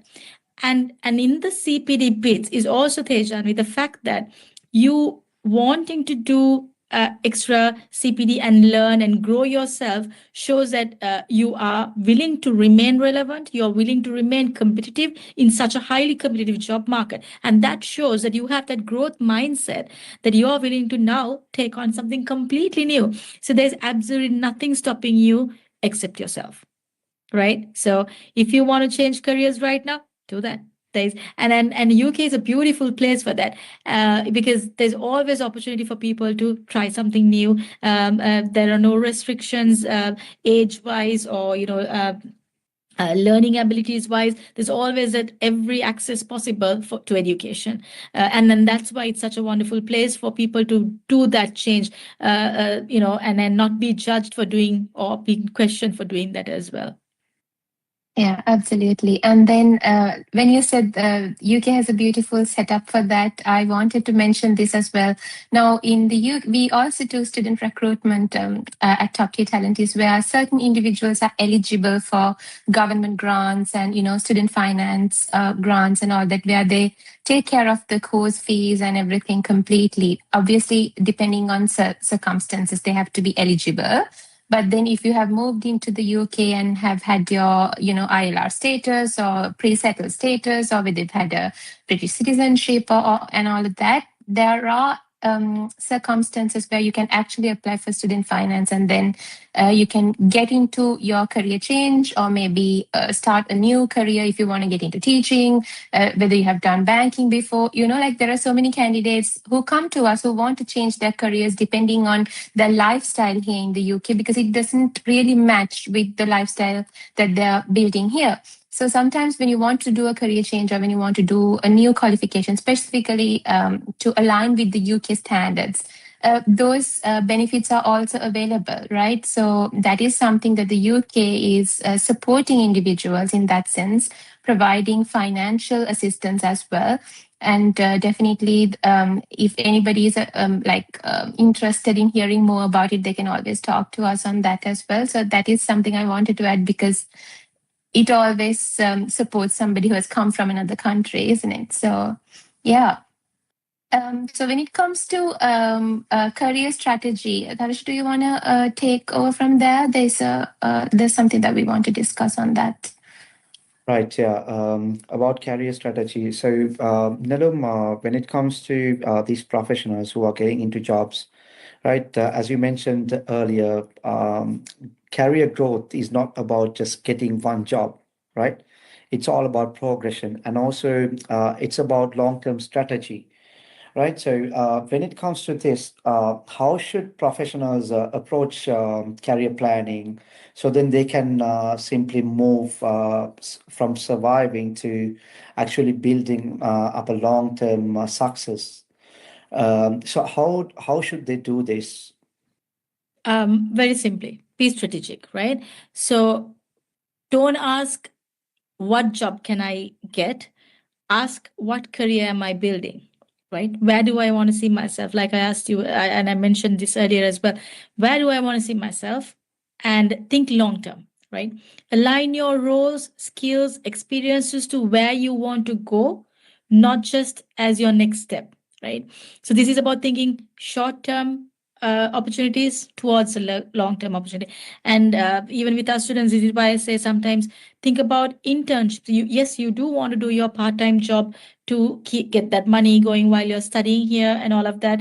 But at the same time, think, is this part-time job getting me the next step forward? Right? If not, think about even doing a volunteer opportunity in a role that is going to get you towards that pathway. And industry alignment is very important. So if you are looking at a tech job, right, and see how is this becoming a stepping stone to the next one and to the next one towards that long-term goal. Have that growth mindset to learn, to get those skills, get the added qualifications, all of that. That's going to take you there, and that's very important. So always think what career am I building? Right. And even if you want to change right now, like if you already had a different career, if you come from banking and now you want to go into a different industry, like look at me, I come from a very commercial background and now I'm in higher education, right? So that's the mindset you have to have. So to get there, if you look at my career progression as well, is that I used the job roles I did to show off the skills and gain the skills I needed to get to the next step, right? From a part-time job to a placement. And with our placement students, and I don't know how many of them are here, who are seeking placements, is always look at that part-time job role that you do, see the possibility of using that as a stepping stone to your placement, then to a full-time role, then to a skilled worker visa. Does this organization have skilled worker visas? No. If they do not, look where else can I take this experience to get that. Right? So it's looking at that long-term path, long-term career that you want to build. That's your strategy? Great. And while we are on that topic, Anausanalum, as you are always working hand in hand with employers, I know that you are working very closely with quite a lot of employers. So since we are on that topic, so what I need an honest answer for this, right? So what do you think that employers are actually saying about these candidates today, and what's their biggest concern, or do they have any frustrations or any expectations during these hirings that they do? 100%, Tarusha. And I'm always honest with my answers. And, this is something I always hear when I go for conferences and, listen to employers and then talk with them, even in our, general catch-ups and things like that, is that a number one factor at the moment is that everyone uses AI. And all the CVs are the same, right? Because you have to understand, you are taking the job description, you are tailoring with your skills. So, for example, if you take a set of people, let's take students, right? Easiest example for me to narrate. So, if we share a job opportunity in a tech role, and all our computer science students are applying to that same role, they've got the same degree, they've got perhaps different experiences, but they're going to tailor that CV to that job description. It's going to give out pretty much the same things, right? So, so this is one of the biggest challenges, and that's where they also know that this CV has been created using AI or been supported by AI. And another thing that they say is that we don't understand the applicant's CV, right? Or they do not communicate clearly. This is another thing. So that's why I was talking about that communication bit is like really driving home that point you want to share, that value you want to share with your employer. Communicate properly, right? And And sometimes they say, we do not see how they fit in this role. That's again about, when you're applying for a job that you are not qualified for, right? If they're asking for X amount of experience and you just send in your CV with no experience, they're like, how are they going to fit into this role? And these are their frustrations. And especially something I failed to mention was about inconsistency. It's good that you mentioned that what the employers want. And employers time and time again talk about how inconsistent applications they get. So for example, inconsistencies would be like, you are saying you studied from 2005 to 2008, and then around the same time you are saying I did another course, or sometimes like another job or something that doesn't really align well, so and then there'll be inconsistencies, like, so you were studying in India but you also did a job in America. How does that work? And I've come across these CVs as well myself when we are recruiting. And so when we are shortlisting, mind you, because we don't use our ATS, and then we humanly check all our CVs, and it's about like, hang on, this doesn't make sense. So that little doubt alone could be a reason you wouldn't even get the interview, right? Because automatically you're seeing is like, oh, this is inconsistent, this is not going to make it. And then arbitrarily answering questions, especially with applications. So if you're not sending your CV and you're doing an actual application on a website, on an organization, copy pasting and answering the question 1 answer to the question 2, right? And or not answering. I've come across CVs, applications where there is just a full stop in the answer bit, and you're like, where's your answer? Right? And that becomes very frustrating for a recruiter or for a person who's hiring. And the other bit is about, let's say you've got a wonderful CV. Now you got the interview, right? And you go to the interview, your CV doesn't translate effectively at the interview. So in the CV, you said you've done this. And then they're at the interview questioning you on how you did that. And you just absolutely fail to communicate that properly. Right.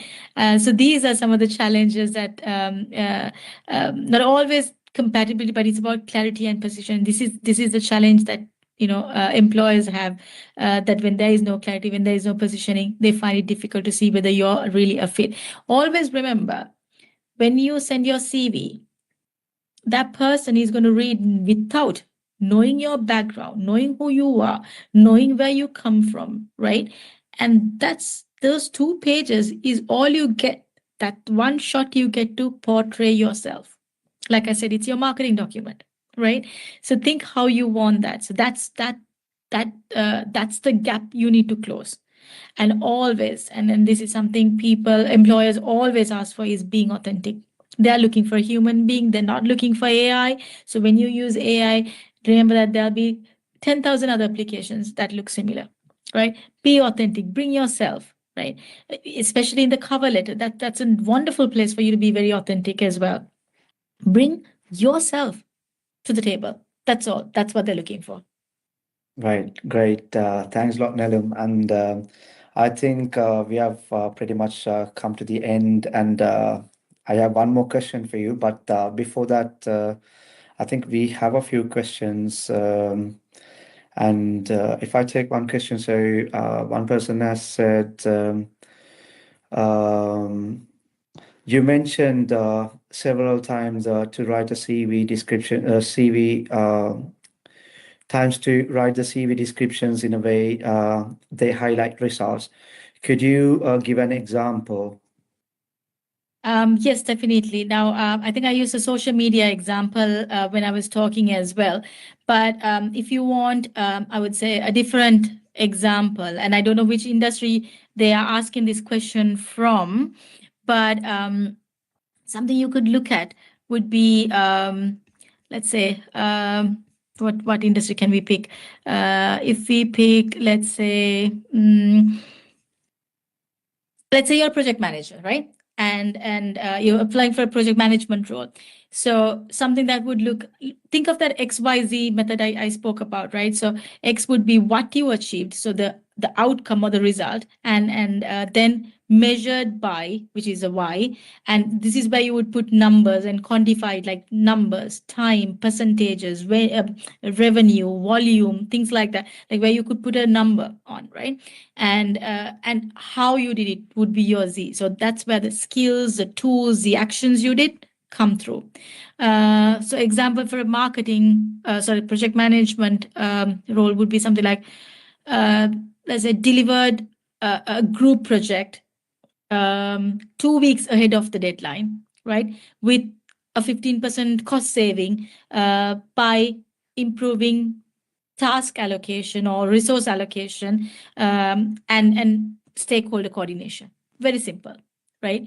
It's talking about how you did it, what you gained by doing it, and what was the outcome, right? So that's the kind of thing an employer wants to hear, that you're not just doing it. So you got all your keywords and the verbs, that the action verbs from the job description into that little line, right? So delivered, deadlines is there, right? Cost savings is there, improving task allocation is there, stakeholder coordination is there. So all those things from the job description is there, now quantified with reason and outcomes and all of that. So something like that. I hope that answers the question. Yeah, I think it does. And there's one more question. Hi, I hold NVQ level 2 in caregiving with part-time experience since 2022. I'm looking for a care assistant job in the UK with visa sponsorship. Please advise on any opportunities and requirements. So basically, what you got to do is you can get connected with us. I think we have put our details at the under the comment section. So you can speak to one of our recruiters and see what opportunities we have available. If not, if you're currently working at a place, they might offer you, or you could possibly, find via Indeed and other job boards as well. So you can reach out to us, and whatever the help that we can provide, we should be able to do that. And also we do provide mock interview preparations. Mind you, doing a mock interview preparation is quite important nowadays, because you might be doing the job, throughout the day, or you might have done that for months and years, but then again, you might have not actually faced an interview. So you might have not got yourself prepared to face an interview, and how to basically put whatever you are doing into words. So that is also completely different. So it's always good if you want to give it a go. We are always there to help. And also, if you have any questions, or if you want to start any courses with us, or if you want to get a CV optimized or your LinkedIn profile optimized, we can help you out with that as well. And you get a free consultation when you speak to us. It's not just like that you'll have to purchase a package to speak to us. You can speak to us and book a free consultation with one of our senior consultants, and they should be able to provide you free advice. And if you are happy to go ahead from there, and if you feel like, okay, there's something that I can gain from this company, and by getting my CV or LinkedIn optimized, then only you'll have to make your decision. I just wanted to mention that as well. I think I missed to mention that earlier. So I think we have pretty much gone way over the time, and we were planning to do this for an hour, and it has already taken 1 hour and 45 minutes. And I think this session must have been very useful, and we have a few more questions, but okay, shall we take one more question? Is that okay with you? I'm very Absolutely I'm fine. very That's sorry all about right. that, Nalim. That's We have okay. taken too much time, so we'll take one more question. And somebody has asked, because most of the other questions are quite similar, so this is a bit different. And he's asking about how important is volunteering or unpaid work experience when trying to secure a first UK role. I think we didn't talk about, we didn't come across any questions as such, so we could probably, take that question. So about volunteering and unpaid work, and he's asking about that experience, and whether that would be useful when securing a first job in the UK. Yes, very good question, actually. And this is why we bring in more of those opportunities to our students as well, is about that, it's like the egg and the chicken story, right? Employers want experienced people, but then people who are starting a new role need that work experience and they can't get it without the other, so it's very important, and volunteering roles and unpaid work. I don't mean just randomly doing them haphazardly, but looking at good organizations, right? Look at charity organizations, and that's a nice place to start. It's a charity organization, so you're doing good work anyway. That's going to sort of tell an employer about your personality as well, that you have a strong inclination towards supporting the community and the environment, or any of those good deeds rather, and getting that experience from a reputed organization. Even if you're working for free, what you're still getting is an experience, right? Even if and then even if it's with an organization, some of the internships that are available, not just volunteering opportunities, but also some internships that are unpaid, and I encourage a lot of people to do this, because you can put that on a CV and you don't need to say that whether it was paid or not, really, right? What you're putting is your experience there, right? And that's a good way to build not only experience, but also rapport in the industry, right? For example, when you're working in an in an organization, you will have other stakeholders that you'll be working with, whether it's an unpaid or a volunteer role, right? You'll be coming across or meeting people in that organization who are in higher positions, right? And that's that one place you will show off your skills and become irreplaceable, right? In my job role, I have done a lot of work which I don't get paid for, which is not in my job description as well. And that's what I exactly did to showcase. Now, when I took the Race Equality Student Ambassador role, right, I wouldn't be able to showcase all my skills from my 25 years of experience, right? Because that's limited. But the more I support other people, even if I'm not getting paid for it, I don't think of it as, oh, I'm not getting for it, so I'm not going to do that. Go with the mindset, I am going to learn from doing this. I'm going to show off my skills by doing it, very simply. And that's where you show your value, right? And when people start noticing, when you're working with different stakeholders, that's where you build connections, and they're like, oh yeah, they know to do this. I think I need them. I need to hire them for this particular job. So it's always a wonderful opportunity. So there's plenty opportunities out there. Even if you use things like LinkedIn and look for volunteering opportunities, there's plenty of them out there, right? And there are lots of organizations that have paid and unpaid internships as well. So explore every opportunity. Think of it as building your career in the UK. That's all. Right, that's perfect. So I think you explained that very clearly, and there's nothing much more to add to it. And I have one more question for you before we go, Nelum. So from survival to success, finally. So for those who may feel stuck and feel discouraged and already have packed their bags to go back home, but if you have already booked your tickets, you can't change. But if you haven't, I can still cancel. yeah, and so for candidates or people like that, what would be your message to be helpful to them, and also for them to move from survival mode to real career success in the UK? What sort of advice would you be able to provide them?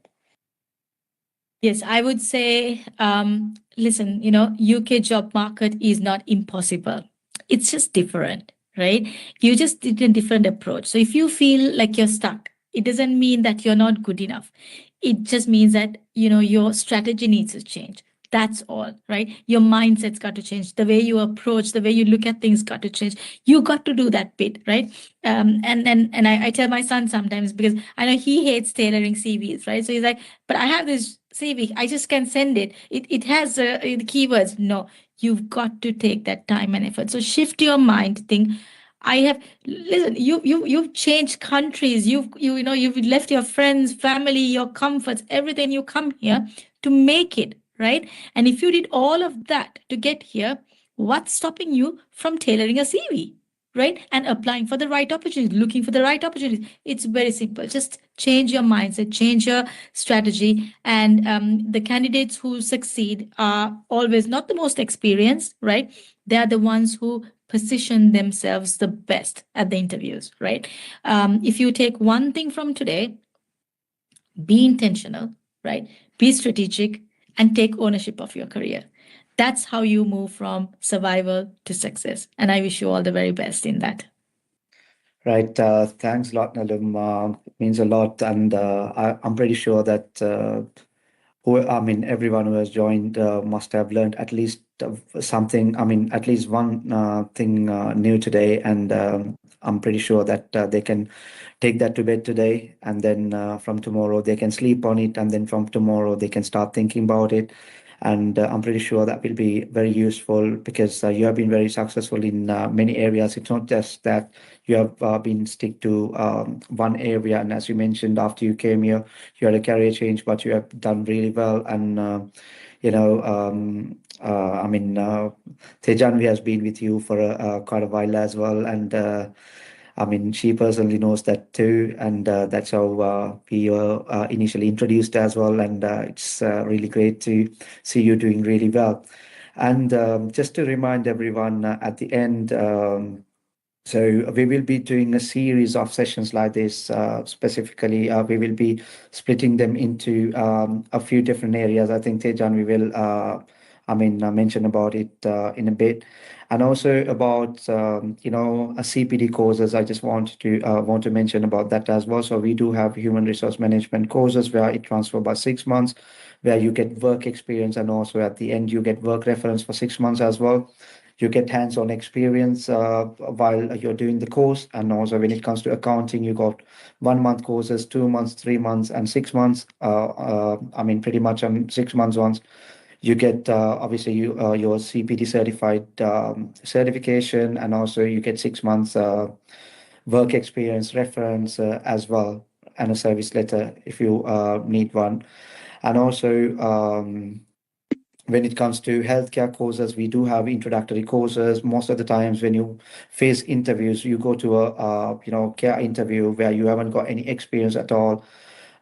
Sometimes you might not get that portion because you haven't done anything from your end. That's where we come in and provide CPD introductory courses. It runs for 2 days, for 13 hours. It's done by a care manager who's been a CQC care manager for over 10 years, and she has over 20 years experience in the UK in the care sector. So she's actually been a care manager. She's able to tell you what sort of questions that they ask you and what sort of answers that they expect. So that when you face an interview, you know how to face that, and you will get to learn about medication, manual handling, as in moving and handling, and so many other areas will be covered in that. So you can speak to us, and you should be able to find our details under comments, or you can just Google us as Top Tier Talentees. You can find us on Facebook. You can find us on Instagram, LinkedIn, pretty much on each and every social media, including TikTok as well.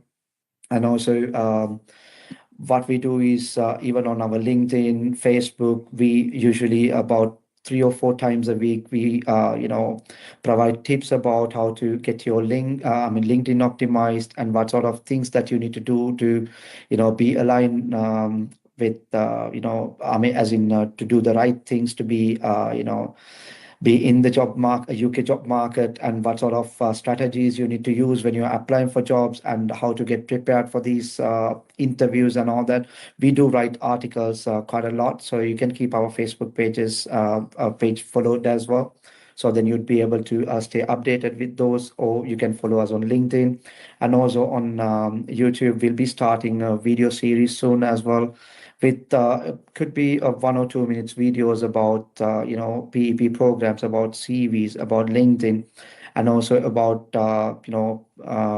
permanent jobs over here, about UK IT jobs and HR jobs. There are so many different things that we are trying to get to you via videos as well, because it reaches to you quite quick, and also while you're working, you can just listen to them or watch them likewise. So keep us subscribed or on Facebook, keep us followed. You can even just type Top Tier Talentees and have a look about the articles that we have already published, so then you get a better understanding of how it works.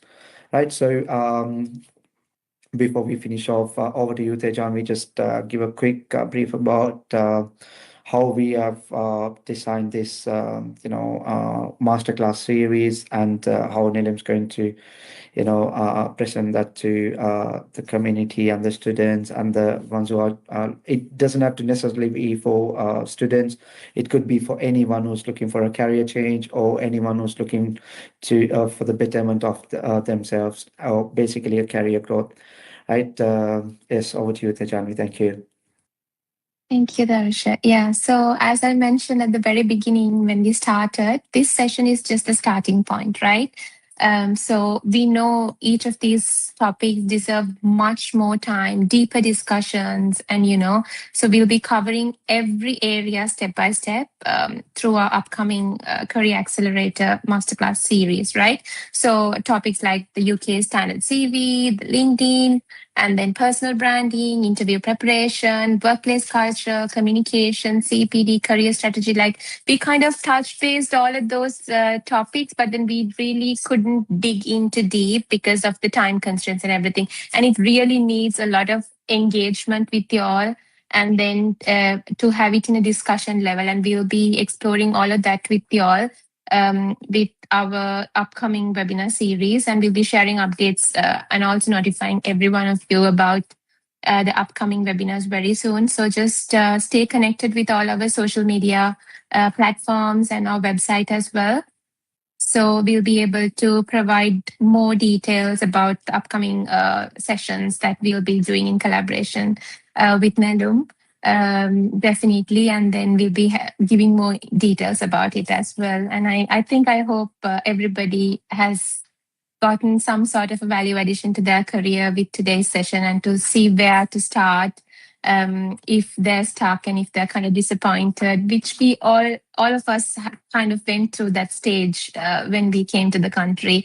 And it's not something very much new to a particular person, and it's how you kind of navigate through it, I would say. And sometimes the thing is, people don't have that support, and sometimes you know what to do, but you don't know how to do. And that's where you need support from a professional or somebody who is expert in that area. And where you can have that support is what we always give as a company. So starting from professional age program to like doing your CV, to how to kind of face an interview, to everything. And even if you're kind of stuck with where to start in your career, all those solutions are there. It's just that you just need to tap into the right professional expertise if you do not have it. And if you think it's a waste of time or waste of money, it is not, because like Nellum rightly mentioned, UK market is not impossible. Finding a job is not impossible. It's just different, and not everybody sees that reality.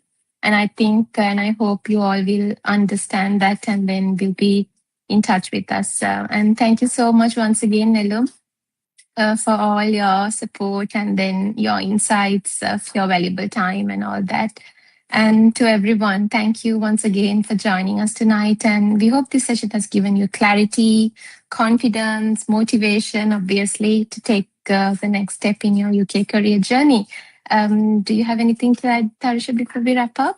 No, I think that's pretty much it. Yeah, and again, thank you very much, Nellum, and it has been very useful. And that's why we took really long as well. We have taken 2 hours now, and that's because it's been really interesting, and I'm pretty sure everyone must have found it interesting and useful as well. So yes, thank you everyone for joining us. And if you have any questions, or if you have any concerns, you can reach out to us, and our juniors and also our seniors are here to help you guys. As we mentioned, we have actually started this recruitment not just to run as another typical recruitment company. We want to take you through the journey. And also what we do is we do provide full-time, part-time jobs as well across the UK. And whenever we get jobs, we advertise them on our WhatsApp groups. We do have some WhatsApp groups as well. Sometimes we might not advertise them on Facebook, but sometimes, I mean, if we have like more than 5-10 positions, then we might do. And if you have already applied for jobs with us, and if you are in our talent pool, then if you get any free part-time, full-time jobs, then we straight away reach out to you and tell, look, we have a job like this. If you're happy to take it, you can take it. That's yours. And then we might directly put you in touch with the employers. And there will be some care openings coming like that for part-timers as well. So we are trying to do that for the community, and we want to take you through the journey, starting from a part-time job, full-time job, and eventually, if we can provide you a sponsorship, that would be really good as well. But it doesn't, happen all the time because we got so many students coming to us, and only a few get the opportunity to, get through. But we'll do our best, and that's why we are starting tech as well. Right, because there's a lot of demand, and we have already recruited a few tech, BD, business development consultants to work on that. That is especially for you. That's because of your requirements. So it's not just that we will only work on the areas that we currently work. If we have a demand from a different area where we haven't touched base yet, we will definitely do that for you. And if you have any issues, concerns that you want to address to us, always to come to us, and we'll do our best. And that those consultations or quick calls will be free of charge, and we won't be charging anything for that. It's just for the community and for the betterment for everyone. I've been here for 15 years. I've done my bachelor's, master's, then I've been on work permit, so I know that quite well, and I have gone through those hardships, and sometimes we didn't have people to help us, but we want to change it, and we want to do something good for the community now, and we want to completely change it. And we don't want people to say, oh, these people, they have been here for long and they don't help anyone. No, we want to change it. We want to make sure that no one feels that way, and we want to make a difference. That's why we have started this. So reach out to us if you have anything, and we'll be always here to help you guys. Right, so thank you very much, everyone, for joining us. And again, Nelum, thank you very much for joining us and sharing your insights and experience. Right, good night, everyone, then. Thank you. Good night. Good night. Thank you very much. Bye. Good night. Bye. Bye.